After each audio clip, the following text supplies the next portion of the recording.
Santa Claus Village on the Arctic Circle is about as close to a real-life Christmas card scene as it's possible to get. Every passing winter breaks new tourism records in Finland's slice of Lapland, which for decades has marketed itself as the real home of Father Christmas. Visitors, especially from Europe, stayed for an all-time high of 3 million nights last year, and Lapland tourism is now catching on in lucrative new markets, such as China.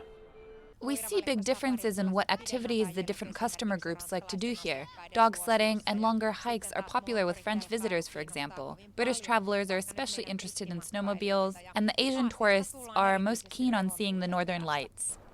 Thanks to the boom, unemployment in the town of Rovaniemi is at its lowest in 3 decades. But for residents used to rural tranquility, mass tourism is a growing concern.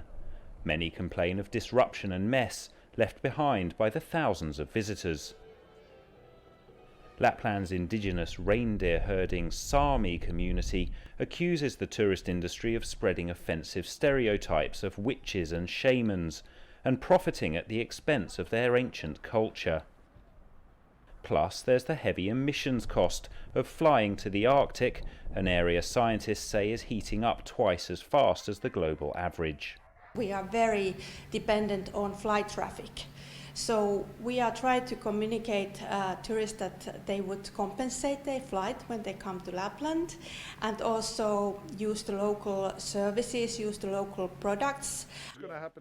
Valentine Beats grew up in Botswana but moved to Finland 2 decades ago and says his thriving husky sledding business has been a long-term dream. He caters to more and more eco-aware tourists who care about animal welfare and the green credentials of his operation. If you want to differentiate yourself from your competitors or something, this is one of the ways of doing it. And there is a growing slice of the, or a growing group of people who actually think this is important. It's 22 days until Christmas. As the days count down to Christmas, one man insists that all the extra visitors to his grotto won't leave him rushing to deliver all the presents, thanks to his time-slowing machine. The rest of Lapland's tourist industry is having to learn to balance the complex and competing interests here without the help of magic.